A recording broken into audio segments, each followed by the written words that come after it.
The weirdest royal jobs in history. Number 7. The royal shoe warmer. As you can tell, the royal shoe warmer had one specific job: make sure the king's shoes were perfectly warm before he put them on. Every morning, this person would take the royal footwear and warm them by the fire, ensuring that the monarch never experienced the horror of cold shoes. They would take the temperature with their hands, rotate them evenly, and deliver them at exactly the right moment. Because apparently, the idea of a king putting on room temperature shoes was so unthinkable that it required a dedicated professional. And you dare not get the temperature wrong. Too cold and you're incompetent. Too hot and you've literally just burned royal feet. It's like being a human shoe toaster, except with much higher stakes. Number 6. The Gong Farmer. The Gong Farmer wasn't actually a farmer, and despite the name, there were no musical instruments involved. Gong was just the medieval term for human waste. So essentially, they were professional poop farmers. Their job was to clean out the castle's cesspits, latrines, and sewers. Basically anywhere human waste accumulated. They would shovel it out, cart it away, and keep the royal toilets functional. This job was so unpleasant that they could only work at night because the smell would literally clear the castle during the day. They were paid well for obvious reasons, but they were also banned from living near other people. Society basically said, we need you to do this horrible job, we'll pay you handsomely, but please do not exist near us during daylight hours. It's like being an essential worker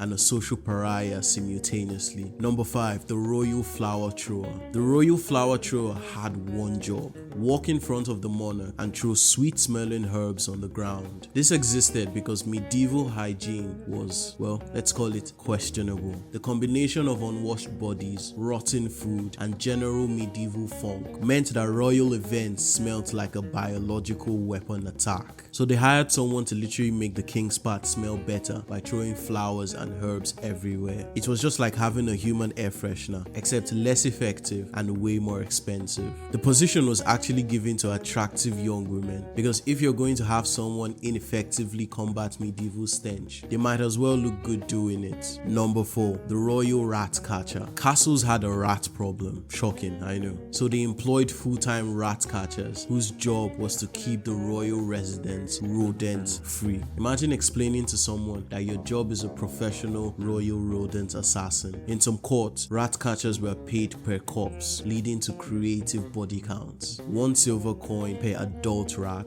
2 coins for a pregnant one, and bonus pay for particularly vicious specimens. The best rat catchers became celebrities. Henry VIII's catcher got his own cottage and a lifetime supply of ale.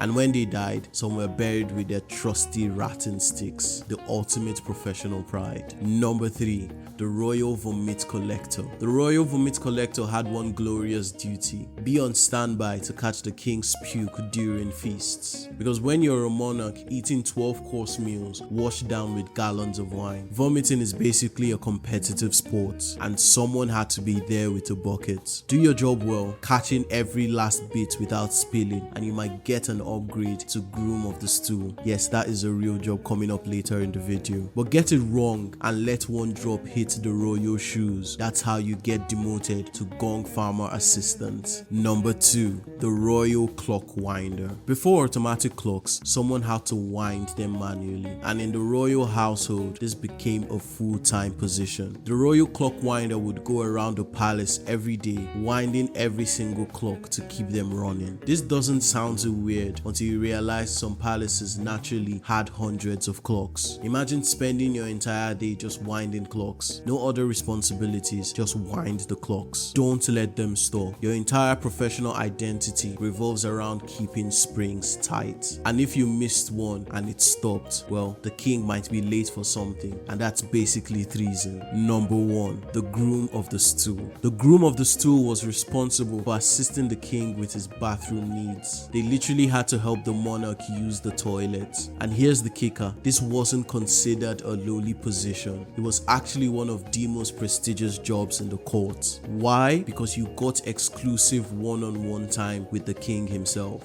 This meant you could discuss important matters, give advice, and basically become the royal confidant. Nothing says trusted advisor like holding someone's chamber pot. The position was so sought after that nobles would compete for it. Imagine putting professional royal bathroom assistant on your resume and having people be jealous. Like and subscribe.